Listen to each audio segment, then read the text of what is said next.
प्रोत्साहन की बात मैं तो सबसे पहले यही कह रहा हूं कि माध्यमिक शिक्षा बोर्ड के अध्यक्ष, सचिव, उनके कर्मचारी, हमारे शिक्षक, उन सबका सबसे बड़ा योगदान है। हमने तो मोरल सपोर्ट किया कि आप कराइए, हम आपके पीछे पड़े। जो व्यवस्थाएं सरकार को जो देनी थी वो दी हैं। तो मैं समझता हूं इनकी इच्छा शक्ति, और विशेष रूप से जो माननीय मुख्यमंत्री जी ने बच्चों के भविष्य को लेकर के जो चिंता व्यक्त की थी, और उन्होंने कहा था कि मेरे रहते हुए, हमारी सरकार के रहते हुए बच्चों के भविष्य के साथ में खिलवाड़ नहीं होना चाहिए। उनको डॉक्टर बनना है, उनको इंजीनियर बनना है, तो जो विज्ञान वर्ग के बच्चे हैं उनकी परीक्षा होना मस्ट है, और उसके साथ में हमने 10वीं की भी परीक्षा करा दी। तो मैं समझता हूँ ये सरकार की, माननीय मुख्यमंत्री जी की दृढ़ इच्छा शक्ति और माध्यमिक शिक्षा बोर्ड के चेयरमैन जी और तमाम अधिकारी और कर्मचारियों के सहयोग से ये सब संभव हुआ। तो निश्चित रूप से ये जो सारी बातें बताई मंत्री जी ने, इसके साथ ही हमारे साथ मौजूद इस टाइम माध्यमिक शिक्षा बोर्ड के अध्यक्ष डॉक्टर डीपी जालोरी। हम इनसे भी बात करेंगे और पूछेंगे किस तरह से इस चुनौती को स्वीकार किया और फिर पूर्ण किया।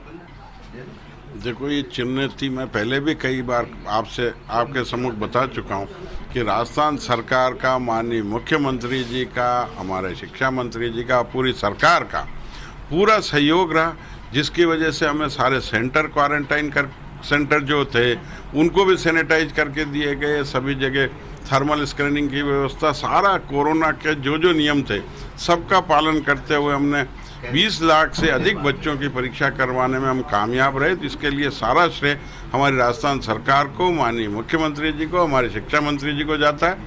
क्योंकि इस समय आपको पता है पूरे हिंदुस्तान की परीक्षाएं CBSE की माननीय उच्चतम न्यायालय ने रोक दी थी। उच्चतम न्यायालय के यहाँ हमारे एक मागी देवी नाम से बीकानेर की किसी ने वहाँ अपील करी थी, उसमें हमने जो जवाब दिए माननीय सुप्रीम कोर्ट के न्यायाधीशों ने उसको स्वीकार किया, क्योंकि हमने सारी की सारी जो भी ज़रूरतें थी कोविड-19 से बचने की वो पूरी करी थी, और वो सरकार के माध्यम से हो सकी हमने की। उसके बाद हमने जो नवाचार किए वो आपके सम्मुख है। हमने परीक्षा की कॉपियों के पैकेट में नंबर ऑफ आंसर बुक्स 450 की जगह 300 की, जिससे जल्दी चेक होके आ सके। ऑनलाइन मार्क्स मंगवाए, जिससे यहाँ जो स्क्रीनिंग में जो टाइम लगता था वो 10-15 दिन वो बचा।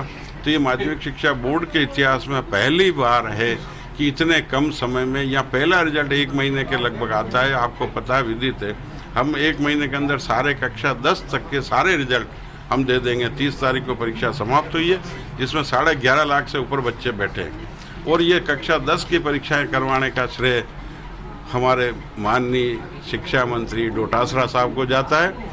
CM साहब, हमको भी मैंने निवेदन किया था कि 10th की परीक्षाएं यदि संभव नहीं हो तो, क्योंकि CBSE ने पोस्टपोन कर दिया, तो अपन भी 10th की निलंबित कर दें। तो माननीय मंत्री जी ने कहा नहीं, बच्चों की करवानी है, और हिम्मत रख